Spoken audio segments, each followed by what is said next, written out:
આગામી ચૂંટણીમાં ભાજપની હાર નિશ્ચિત હોવાનો મમતા બેનર્જીનો દાવો। બંગાળમાં કોઈપણ અપ્રિય ઘટના માટે ભાજપ અને ચૂંટણી પંચ રહેશે જવાબદાર। પશ્ચિમ બંગાળના મુખ્યમંત્રી મમતા બેનર્જીએ એક જાહેર સંબોધનમાં ભારતીય જનતા પક્ષ અને કેન્દ્રીય ચૂંટણી પંચ પર આકરા પ્રહારો કર્યા છે। તેમણે સ્પષ્ટપણે જણાવ્યું હતું કે જો રાજ્યમાં કોઈપણ અપ્રિય ઘટના અથવા અનિચ્છનીય બનાવ બનશે તો તેના માટે સંપૂર્ણપણે ભાજપ અને ચૂંટણી પંચ જવાબદાર રહેશે। મુખ્યમંત્રીએ વર્તમાન વહીવટી પરિસ્થિતિને બિનસત્તાવાર રાષ્ટ્રપતિ શાસન તરીકે ઓળખાવી કેન્દ્ર સરકારની નીતિઓની આકરી ટીકા કરી હતી। આ વિશ્લેષણ દરમિયાન મમતા બેનર્જીએ દાવો કર્યો હતો કે ભારતીય જનતા પક્ષને આગામી વિધાનસભા ચૂંટણીમાં પોતાની હારનો સ્પષ્ટ અહેસાસ થઈ ગયો છે। તેમણે આક્ષેપ કર્યો હતો કે હારના ડરથી બચવા માટે વિરોધ પક્ષ દ્વારા લોકશાહી ઢબે ચૂંટાયેલી સરકારના અધિકારો પર તરાપ મારવામાં આવી રહી છે અને કેન્દ્રીય સંસ્થાઓનો દુરુપયોગ કરવામાં આવી રહ્યો છે। રાજ્યની જનતા રાજકીય કાવાદાવાને સમજી રહી હોવાનું પણ તેમણે ભારપૂર્વક જણાવ્યું હતું। শুধু নিজের প্রচার ছাড়া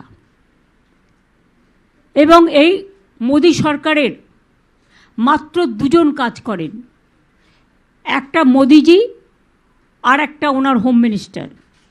এই দুই ভাই মিলে দাঙ্গা থেকে দুর্যোগ, দুরারোগ থেকে যুদ্ধ, রাজনৈতিক চক্রান্ত থেকে গণতান্ত্রিক চক্রান্ত, গণতান্ত্রিক চক্রান্ত থেকে দেশ বিভাজনের চক্রান্ত, টোটাল স্বৈরাচারী মনোভাব নিয়ে টোটাল ভারতবর্ষটাকে দখল করেছে গায়ের জোরে। দেখুন, নির্বাচনের সময় কিছু অফিসার চেঞ্জ হয়, সেটা নিশ্চয়ই ইলেকশন কমিশন করতে পারে, তারও একটা সীমাবদ্ধতা আছে। তার বিরুদ্ধে অ্যালিগেশনটা কি?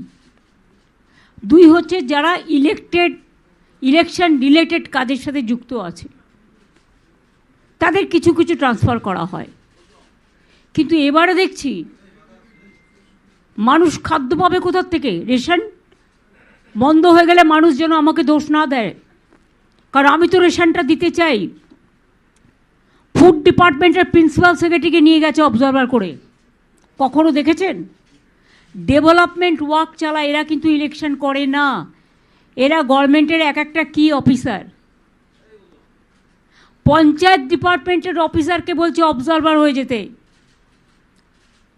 রাস্তাঘাট দেখবে, গ্রামীণ রাস্তা তৈরি করবে, আরবান রাস্তা তৈরি করবে। ঝড় জলে রাস্তা ভেঙে গেলে, ব্রিজ ভেঙে গেলে, দুর্যোগ হলে, ডিজাস্টার হলে পিডব্লিউডির প্রিন্সিপাল সেক্রেটারি একটা বড় ভূমিকা থাকে, তাকেও অবজারভার করে নিয়ে চলে যাওয়া হয়েছে। এবং আমি শুনেছি আরও কয়েকটা ডিপার্টমেন্ট যারা সেক্রেটারি, স্পেশাল সেক্রেটারি।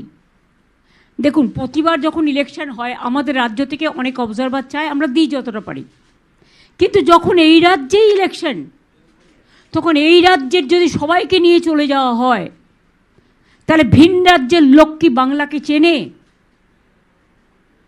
তারা এখানকার কালচারটাই জানে না, এখানকার মানুষকেই চেনে না, এখানকার জিওগ্রাফি চেনে না, এখানকার ইতিহাসই চেনে না, এখানকার সংস্কৃতিই চেনে না, এখানকার সম্প্রীতিই চেনে না, এখানকার বুথ চেনে না, এখানকার ব্লক চেনে না, এখানকার সাব ডিভিশন চেনে না, এখানকার জেলা চেনে না, এখানকার উৎসব কবে কি হচ্ছে না হচ্ছে, সর্বধর্মের সমন্বয়, কিছুই চেনে না, কিছুই জানে না।